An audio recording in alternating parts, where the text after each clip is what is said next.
For over 100 years, the V8 engine has been more than just machinery.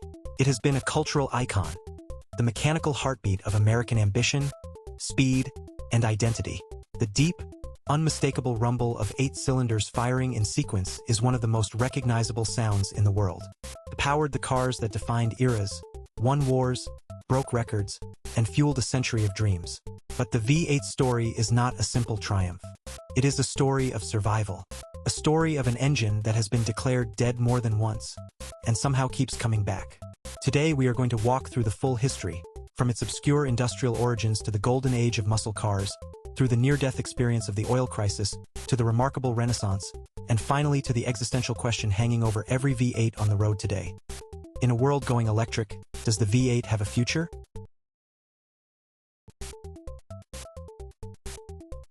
Most people assume the V8 is a purely American invention, born in Detroit with the muscle car era. The reality is stranger and older than that. The first true V8 engine appeared in France in 1902. A man named Léon Levavasseur, an engineer and aircraft pioneer, built a lightweight V8 he called the Antoinette for use in early aircraft and motorboats. It produced around 50 horsepower from 8 cylinders arranged in a V configuration, a shape that allowed more displacement in a shorter, more compact package than an inline engine. The V layout was the key insight. By angling 2 banks of 4 cylinders opposite each other and sharing a single crankshaft, you could pack enormous power into a remarkably small space. The engine was inherently balanced, smooth, and powerful. American manufacturers noticed. Cadillac put a V8 in a car in 1914, and it caused a sensation.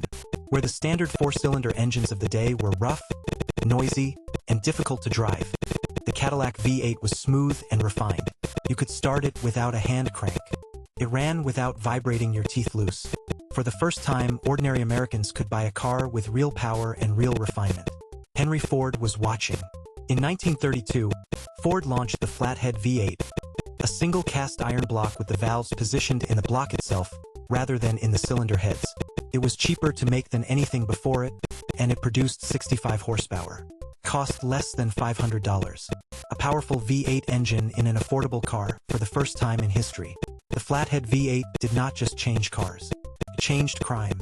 Bonnie and Clyde famously chose Ford the 5th 8S for bank robbery getaways because no police car could catch them. John Dillinger reportedly wrote Henry Ford a fan letter. The V8 was fast, reliable, and available to everyone. That combination would define American automotive culture for the next 50 years.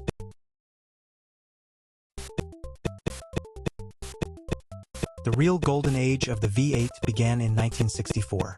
Pontiac engineers, working slightly outside official company guidelines, squeezed a 389 cubic inch V8 into a compact Tempest body and called it the GTO. The result was staggering. 0 to 60 in 6.5 seconds. A quarter mile in the mid-14ths. For less money than a European sports car, you could have a machine that would embarrass almost anything on the road. The American public went insane for it. Ford responded with the Mustang, Chrysler with the Charger, the Roadrunner, the Barracuda, General Motors with the Chevelle, the Camaro, the Corvette. Each manufacturer pushed displacement and horsepower higher and higher. By 1970, you could buy a Chevrolet LS6 Chevelle with a 454 cubic inch engine producing an advertised 450 horsepower, and the real number was almost certainly higher, because insurance companies were using published horsepower ratings to set premiums and manufacturers had learned to be conservative with their numbers. These were not refined cars. They were not safe cars. They had drum brakes on all 4 corners, bias-ply tires that would let go without warning, and handling that could be generously described as challenging. But they were fast in a way that felt visceral and immediate and real. You did not need a track or a racing license. You needed a quarter mile of straight road and the nerve to put your foot down.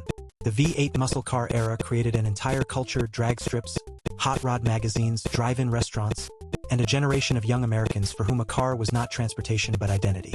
This was the peak. And like all peaks, it would not last.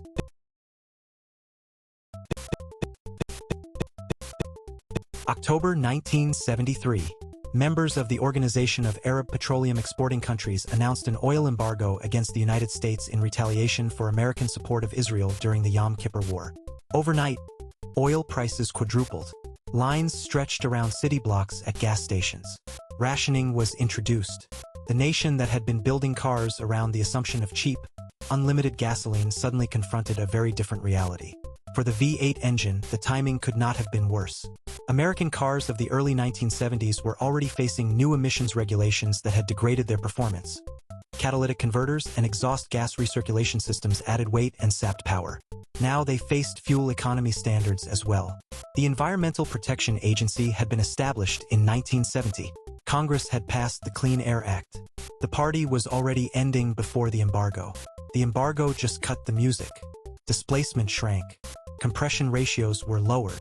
Horsepower figures collapsed. The 1975 Corvette, once a performance benchmark, produced 165 horsepower, less than a modern Honda Civic. Insurance companies piled on, making high-performance cars expensive to own for young drivers. By the late 1970s, many people in the automotive industry were writing the V8's obituary. Japanese manufacturers were building efficient, reliable four-cylinder cars that Americans were buying in massive numbers. The future, it seemed, belonged to small, fuel-efficient engines. The muscle car era was not just paused. Many believed it was permanently over.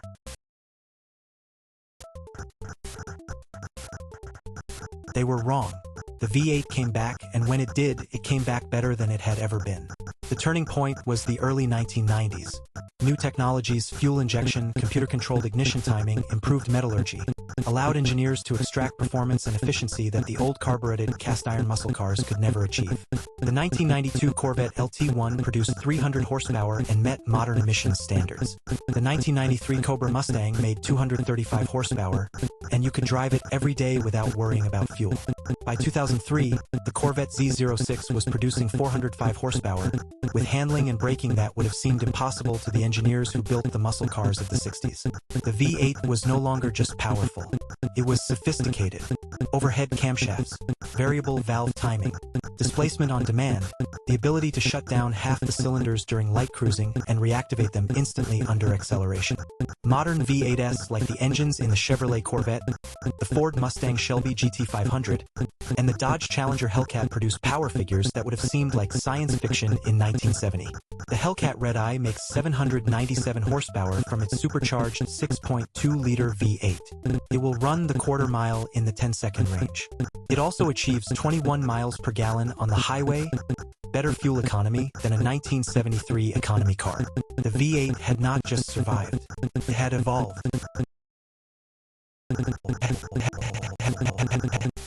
But now the V8 faces its most serious challenge yet. One that cannot be solved by better fuel injection or variable valve timing. The electric motor produces instantaneous torque, has fewer moving parts, requires less maintenance, and produces zero direct emissions. Governments around the world are setting dates for the end of internal combustion engine sales. California has set 2035. The European Union has set 2035. The UK has set 2035. China, the world's largest car market, is actively pushing its manufacturers toward electrification. Even the American manufacturers who built their identities on V8 power are making electric vehicles. Ford has the Mustang Mach-E. Chevrolet has the Blazer EV. Dodge announced an electric muscle car concept. The question is no longer whether electrification is coming. It is here. The question is what happens to the V8 in a world increasingly organized around battery power. The performance numbers from modern electric vehicles are extraordinary. The Tesla Model S Plaid does 0 to 60 in under 2 seconds. The Rimac Nevra, a Croatian electric hypercar, runs the quarter mile faster than any production V8 car has ever managed. On a drag strip, pure electric acceleration is simply better than what combustion can achieve. No amount of engineering will change that fundamental physics. The V8 cannot beat an electric motor at its own game. So the real question is whether anyone still wants to play the V8's game.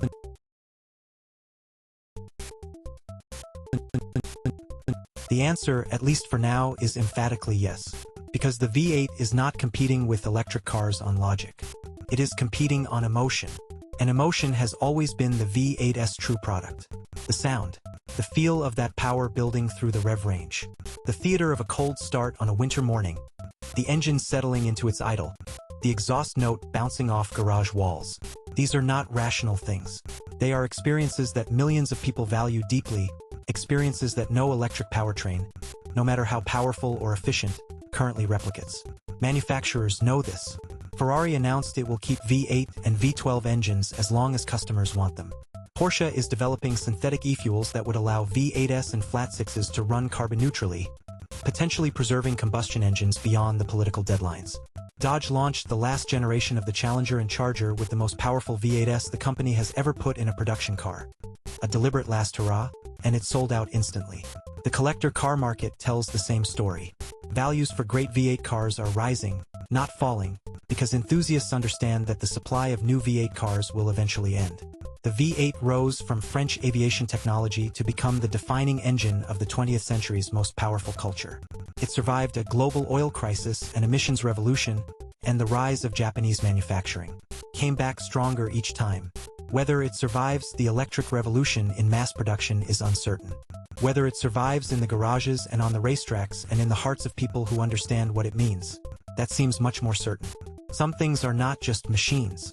The V8 engine is one of them. That sound does not just come from the exhaust. It comes from 100 years of human ambition, beautifully expressed in aluminum and steel. And sounds like that do not disappear easily.